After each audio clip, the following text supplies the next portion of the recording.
Hi, I'm Coach Corey Wayne. This is my video coaching newsletter, and the topic of today's newsletter is going to be focus on the process.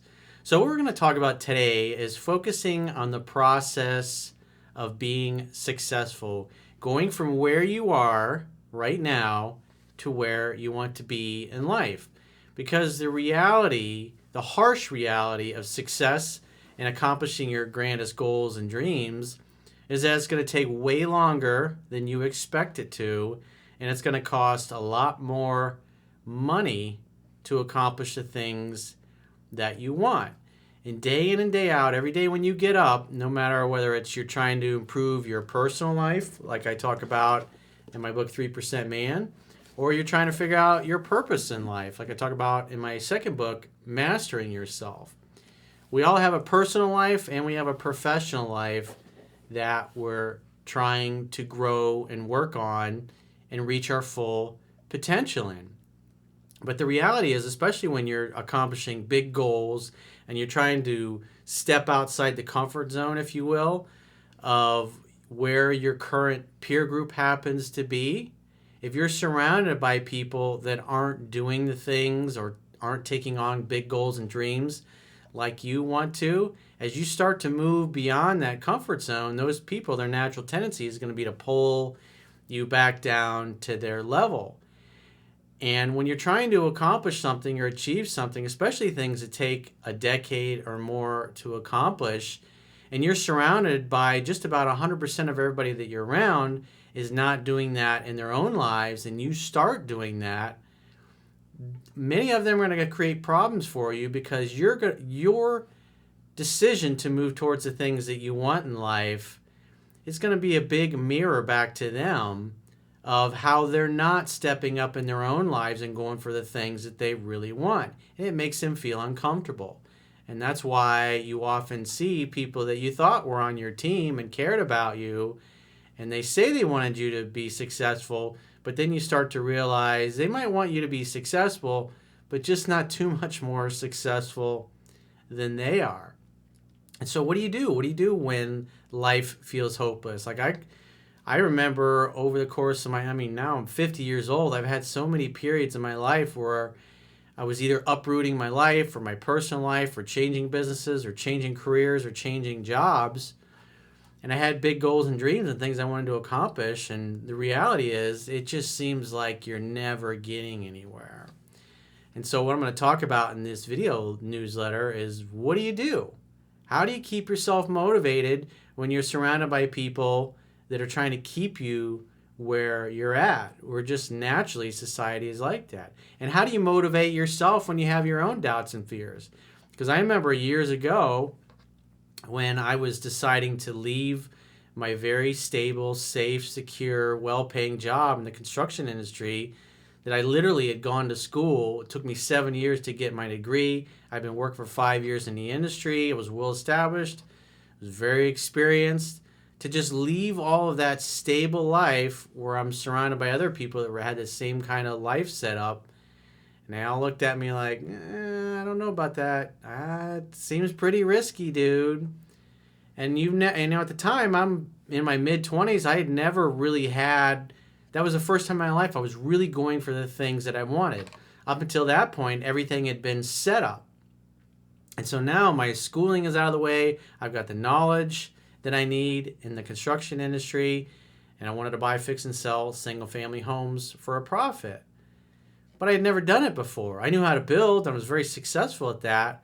But to go and take the financial risk of buying a property, hoping that you bought it low enough and that you budgeted your construction budget and you had enough holding time and holding costs figured in there that you won't eat up all your profit, and then you can come through all of that and it'll turn out that it'll be profitable. And on top of that, that you can do enough of those to at least make what you were making before, but hopefully the whole reason why you did in the first place is you're really wanting to kind of make it big. And so when you've never done something like that before, whether it's in your career or maybe your personal life, maybe you ended a relationship that just wasn't what you wanted it to be, and it was mediocre in your own eyes, and you want something that's exceptional, in your 3, 4, 5, 6 months, a year, 2 years, and you really don't feel like you made the progress that you wanted because you haven't met anybody that you really jived or clicked with yet.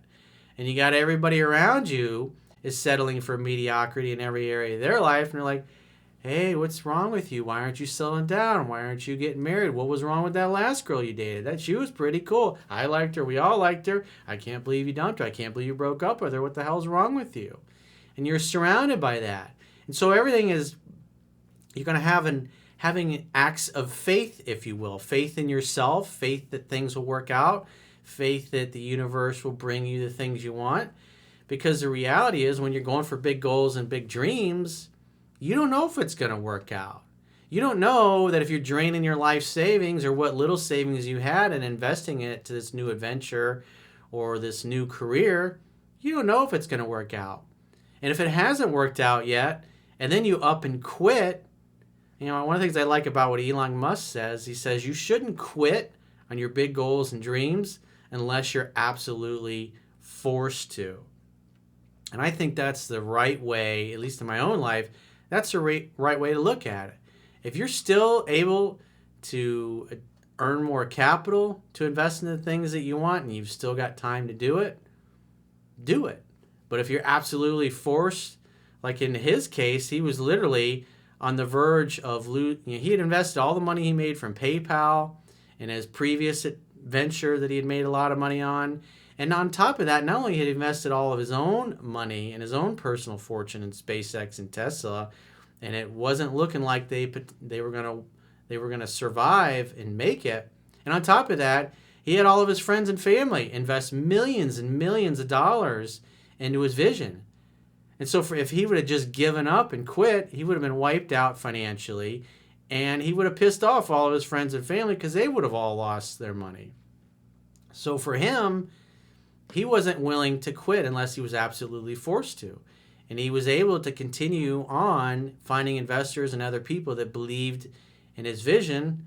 And now, all these years later, his stock price is like really, especially in the past year, on Tesla especially, is starting to go through the roof. Because people are seeing, after multiple decades in the industry of going for the things that he wants, he's got a track record of success. It's like the rest of the herd is kind of coming around to the fact that, wow, this guy is actually going to do it. Whereas just a matter of 8-10 years ago, you had some of the guys that were the first ones to walk on the moon, and people who were in the original space program were going, I don't think it's a good idea for this private company to be doing space travel. And he was really hurt by that. He was really disappointed because he wanted to build the kind of rocket ships and spacefaring travel vehicles. And he was hoping that the astronauts, the original astronauts, would be all excited about that. And several of them were very critical of him. And here he's risked everything. And the people that he was hoping to get the approval of were like, they weren't very supportive of it. But he still persevered because he still had time, he still had resources, he still was able to convince people to invest in it. We actually did a documentary called The Success Secrets of Elon Musk. You guys should watch it. We put a lot of time and energy and effort to distill what were the things that he looked at in life. What was his mindset? How did he get through it? Why is this guy consistently, decade after decade, had one victory after another? Well, the whole time, if you look at his history, he was always in peril. It always looked like it wasn't going to work out.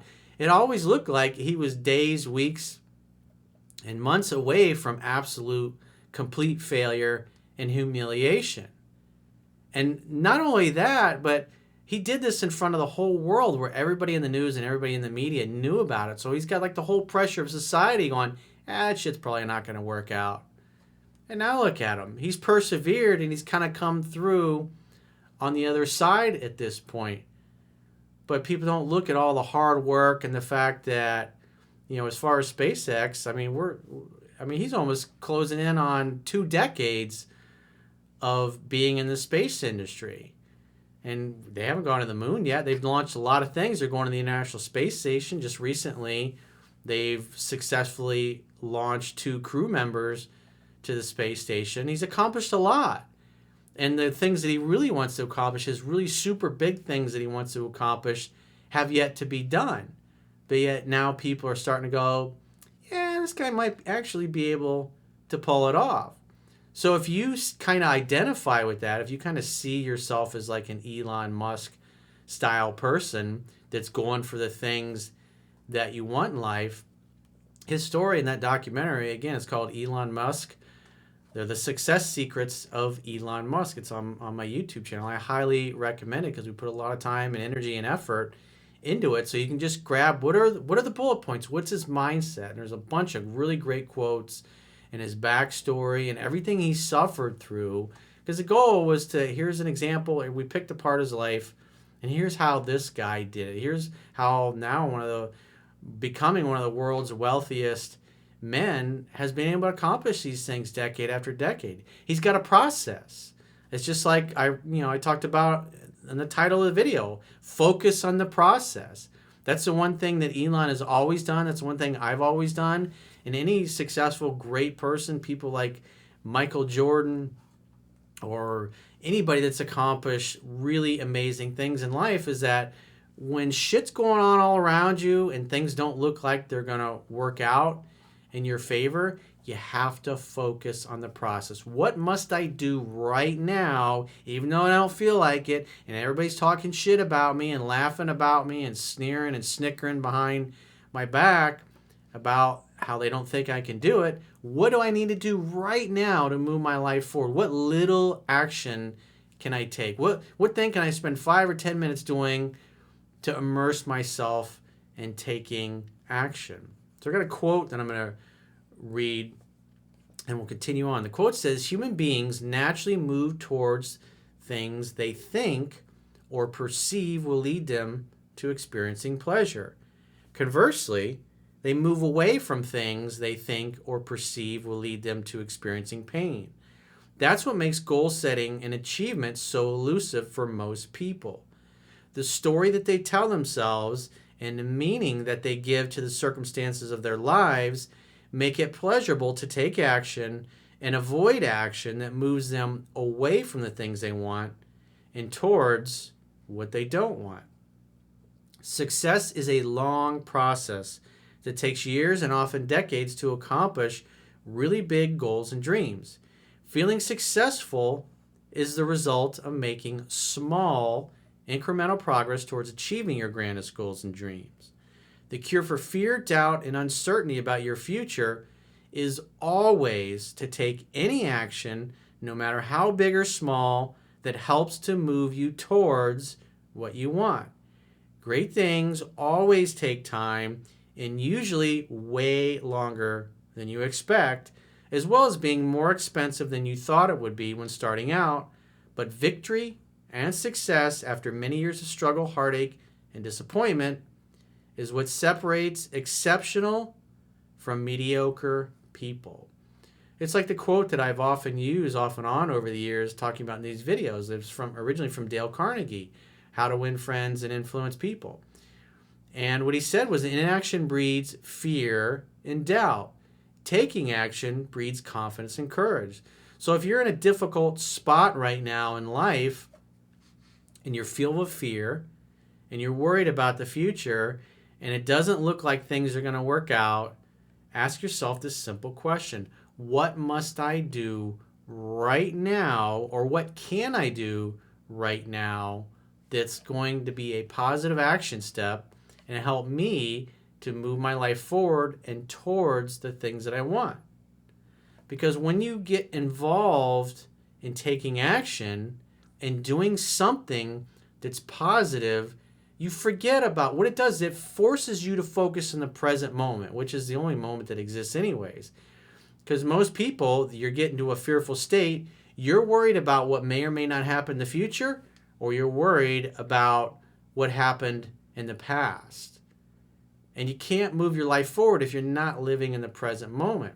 That's why taking action, even if it's something small, it only takes you 5 or 10 minutes to do, you lose yourself in actually taking the action and doing that task or that thing that you need to do. And after you get done with it, you notice a sense of accomplishment. You felt like you did something. You're naturally going to feel better because you totally got into the present moment and doing the things that you needed to do. So it's always going to be the cure. If you're fearful, if you want to meet more women but you're afraid of talking to women, go talk to women. Go talk to strangers at the very least. Get out there and circulate amongst other human beings. Go in a social setting. Go hang out and have lunch somewhere in a busy place or a place where you can talk to other people. If you're unemployed or you lost your job because of the coronavirus, make a list of all the people or the employers that you would like to work and start banging the phones and start looking for a job.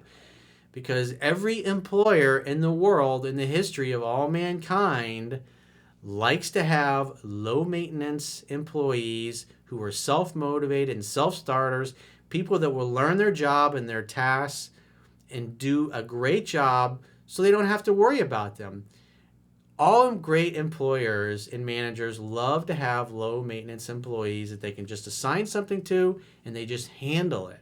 Time after time, day in and day out, week after week, month after year, they always get these little things done and they can count on them because every employer also has employees that aren't doing the things that they need to do. And if you're the type of self-starter that's going to go make a list of potential employers to go work for and then start calling the phones and dropping by with your resume, dressed up in your suit and looking good and getting out there and circulating, that's what a self-starter does. That's what an exceptional employee does. And the reality is almost 100% of the people that you're competing against for that job are too fucking lazy to do anything. They'll sit online clicking buttons and sending digital resumes and emailing resumes and then wait for their phone to ring. You got to stand out. If you're an exceptional employee, you're not going to wait for the opportunity to come to you. You're going to go out there and create the circumstances where you will find a job. Because again, every employer, myself included, I like people that are low maintenance. I like people that are really smart and that really have a passion for what they do. And so when I hire people, I like to hire people that love what they do. Everybody that works for me, whether they are a direct employee or independent contractor, they love what they do and they're exceptional at it. And it shows in their work and the quality of their work. That's, also when I work with other people, whether it's something totally unrelated to what I do in my business, I love working with exceptional people who love what they do, like John Dufresne of kineticconsulting.net, who I train with for firearms training, pistol, rifle, SPR, all different types of rifles and pistols and tactics. And it's like he loves what he does. He's absolutely passionate about it. And he's the perfect type of person to learn from because even in his spare time, he's learning about the latest and greatest things and interacting with people in the firearms industry and seeing the best stuff that's out there. And then because people pay him to beta test their products. And who better to learn from than somebody like that? And so no matter what I'm doing, whether it's something I do for fun or something that's business related, I love working with exceptional people.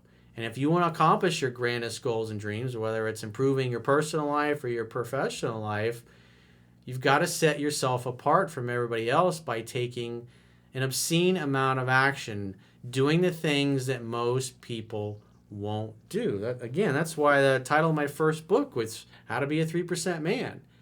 You got about 3 out of 100 people are going to be the top people. And so if you're willing to do the things I talk about in 3% Man, which you can read for free at understandingrelationships.com, and you're willing to take the time to learn what's in Mastering Yourself, which you can also read for free at understandingrelationships.com by subscribing to the newsletter, you're going to set yourself apart from pretty much everybody universally that you're competing against. And that's why you'll date all the amazing women that your friends drool over. And that's why, whether it's a job or a business that you want to start, you'll accomplish those things because you're willing to do the little things that most people, most average, mediocre people, simply won't do. So no matter how bad things look or how shitty things are, or how worried you are about the future. If you're worried about the future or you're stuck living in the past of what happened or didn't work out in the past, you got to take action. You got to take action because that's going to put you in the present moment. And when you're stuck in the present moment and focused on doing something and doing it really well, you're not going to be thinking about the future and you're not going to be thinking about the past. And it's going to make you feel good. And when you feel good, guess what? You smile more. And if you smile more, you're more attractive, you're more approachable, you're more likable. And if people like you and they trust you, they will buy from you whatever it is that you're selling, whether it's your time to an employer or whether it's your time for a woman to go out on a date with you.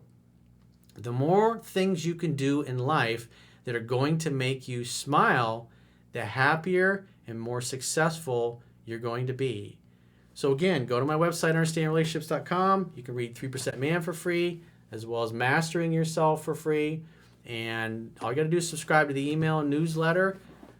Start right now. Go to my website, Understanding Relationships, and sign up. And if you'd like to get my help personally, maybe you just feel stuck and you'd like to get my insight and my help, I do phone coaching and Skype coaching sessions with people.